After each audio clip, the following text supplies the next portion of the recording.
Y'all will not guess what happened last night. I had my first MTP. I'm gonna tell you all about it, but I need to get out these clothes. Hold on. All right, so let me tell y'all about this MTP that happened last night. So I literally show up to work, walk in the door, somebody just brushes past me, just rushing, and I notice in their hand is a blood bank cooler. So I go to the laboratory so I can see if I can help second shift with anything. They explained to me that they had an emergency release on a patient in the ICU, and it was already handled. So I was like, let me go to my bench. Last night I did hematology, coagulation, and urinalysis. So on my pending, I had stat testing for the same ICU patient, but for fibrinogen, PTT, and anti-10A. They're critical. I go ahead and call them to ICU. ICU called me right back, and they're like, hey, where's this H&H? So I was working on it as I was working on the coag testing. I couldn't release it yet because I needed to do the red cell morphology. So as I'm looking at it under the microscope, because this hemoglobin went from a 12 to a 7. So I call them back and give a verbal, and I release the results after I look at the red cell morphology. I go straight to blood bank and I'm like, hey, just so she could be on alert. So they did the emergency release. They sent out 2 units of red cells. They sent out 2 units of liquid plasma up there to the floor. They transfused it. They waited a little bit, run another H&8, and she literally went from a 7.2 to a 7.3.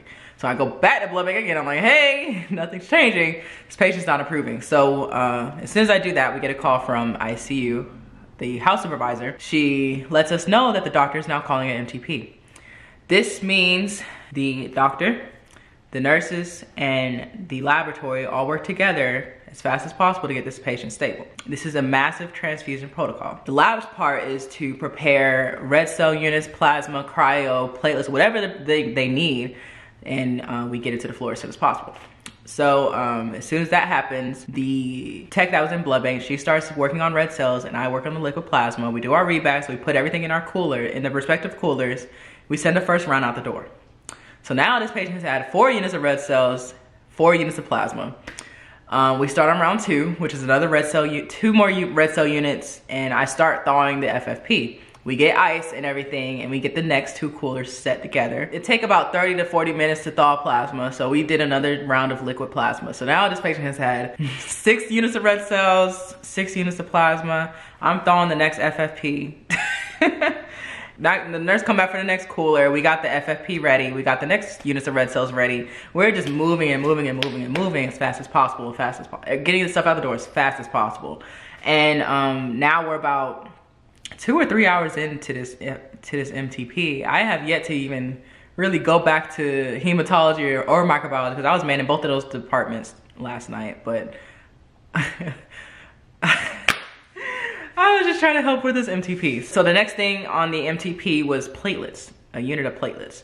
So we called the floor to see, hey, if we order these platelets, they're coming from American Red Cross, so we don't have them in-house. So the doctor says, yes, I need them. So I'm working with American Red Cross to get the platelets ready. The other tech is still working on the red cells to get those ready under the patient's type of screen and stuff. So we're working and working and working. And then I don't remember what cooler number. I think we got to about cooler number 4 or 5. As soon as the FFP thawed, we prepared it and got it ready to go. And I started on the next round of FFP to start thawing that. And I was getting ready to grab the cryo because they did say they needed it. And we get a call from the house supervisor that the massive transfusion protocol is over. Doctor had a consult with the GI specialist, and they said that the patient, it just wasn't anything else that we could do. So the family decided to go on comfort measures.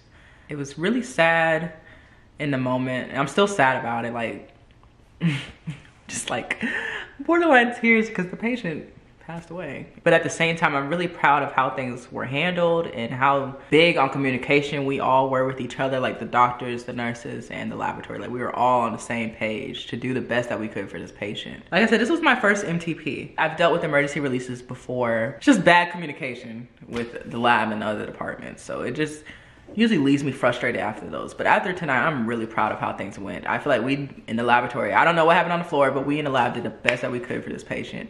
It took me like probably a few more hours after it happened to process and start thinking about like what just happened. The other tech that I was working with in the blood bank, she's like a specialist in blood bank, and she pulled me to the side. We were just talking about it to help me process my thoughts because she wanted to make sure I was okay. And like I wasn't gonna cry or anything. It was just crazy because all of a sudden we go from adrenaline pumping work to just nothing. I mean, not nothing. We had all this other stuff going on in the laboratory too, but we just talked about what happened, how it happened, how the communication went really well with this compared to my other emergency releases in the past. And when I say bad, it's not like nothing happened to the patient bad, but it was just communication was bad. Like my first week in blood bank, I had a emergency release on a pediatric GSW. We were not notified or called or anything. It was a mess. And I felt like after that situation, I didn't know if I could really handle an MTP, if it was gonna happen crazily or anything like that. But I think it went really well. We were able to get those units out as fast as possible. That was my first MTP. It's a real weird adrenaline rush that you get during the MTP. I don't know how to explain it, but it made me feel like a real blood banker. And I have not said that yet since I've been working in blood bank. And it's crazy because I've done all the other stuff like labor and delivery workups, crazy typing screens, crazy antibody workups, like all this other stuff, but I kept saying like I don't know if I can really do this because I have yet to experience an MTP, and it finally happened. I don't know, it's making me nervous because now I'm scared to go back in case it happened again. And it's a really overwhelming and stressful situation, but I saw how things should go, so hopefully in the future if I ever get another one, I will be okay. I feel like I'm ready if one ever happens again. Yeah, let's see what we get into today.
Okay, so we are in my plant room / laundry room. This is a succulent, but I am a succulent killer, so you can see the little one of my sedum blue pothos. It's just one trailing that I'm going to propagate. And this is just green pothos that I'm also going to propagate because it's too long, but it's growing out of this fish tank. And in here, let's see if the fish will come out.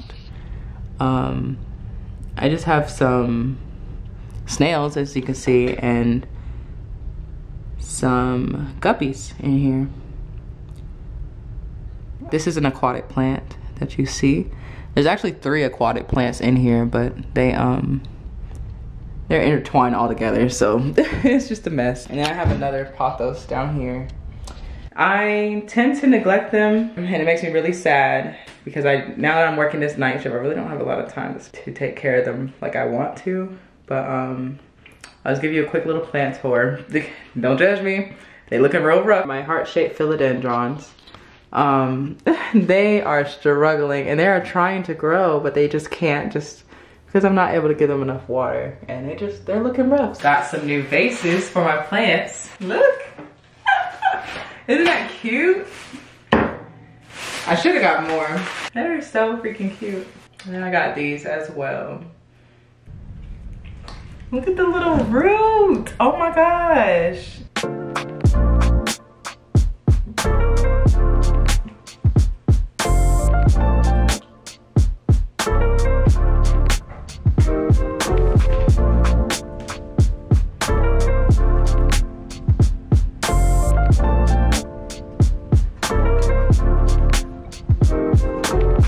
So this is where I'm at. I put the heart-shaped philodendron and One of them, I put them in this container. So I think it'll be able to come back. It should. I mean, this one wasn't doing that bad. This is the one that I'm kind of concerned about, but I think once it has like a week to adjust to water, it'll come right back. And this one is kind of, it was just a root. It was just a root, so it may or may not grow.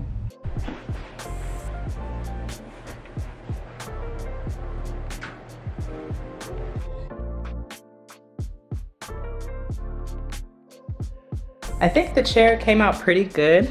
The legs, I painted them black. They were originally like a plain wooden color, but I painted them black to match the metal pieces. I think it looks really cute.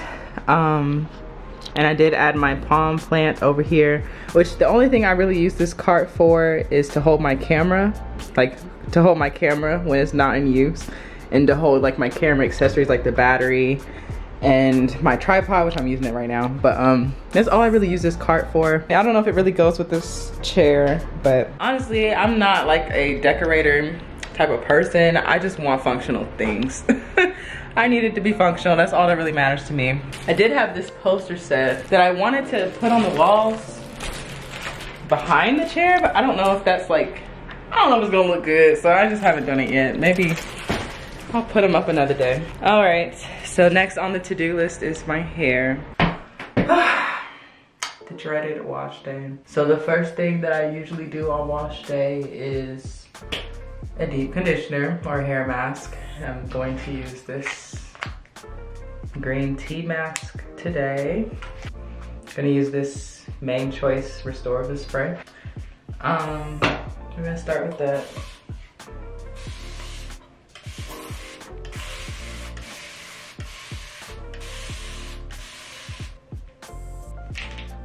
Smells okay.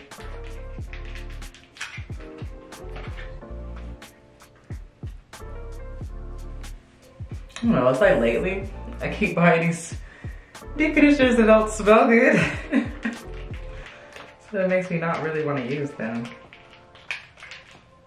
Definitely won't have enough to run it through the ends, but at least I got the roots. Well, keep forgetting that my hair is growing, so when I buy deep conditioners, I usually don't have enough. Have some Garnier Fructis Grow Strong Fortifying Conditioner. I love this way this one smells. Just gonna use that to get to the ends. I try to use like the cheap conditioners on the ends because my hair takes so much of it. So I'm just going to run it through the ends.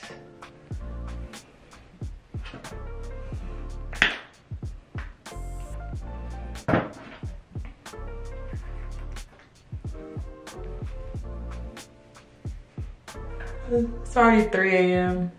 Length check. I think I'm almost at bra strap. My bra strap is here. It's just barely getting to bra strap. And I know some of y'all are probably like, why are you conditioning your locks? Don't do that. But you just gotta do what works for your hair. It works for mine.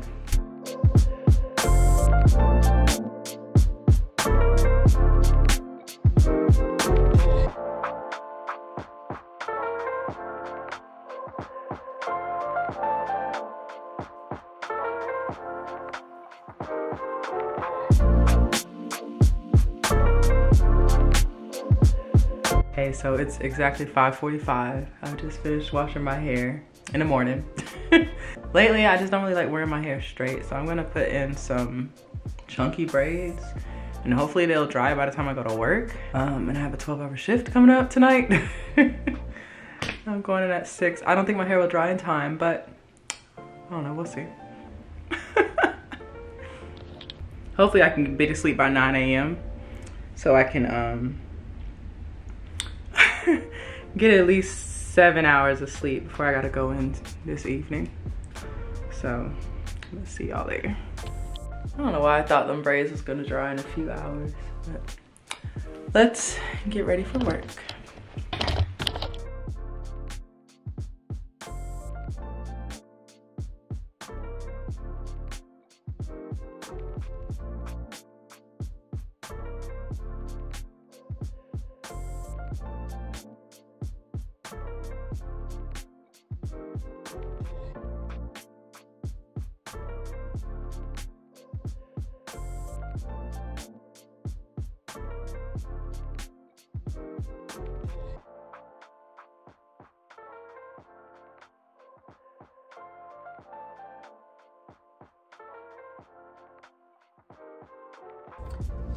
So I'm getting ready to head in the door to go to work.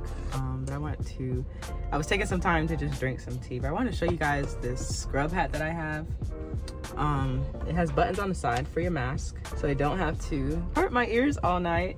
And it's also satin lined, so like I don't have to worry about all the friction on my hair and stuff. Just the buttons on the side is just the best thing. But yeah, thank you guys for watching another vlog and spending a few days with me. I will see you guys later. Hope you guys have a safe weekend, and I'll see you next time.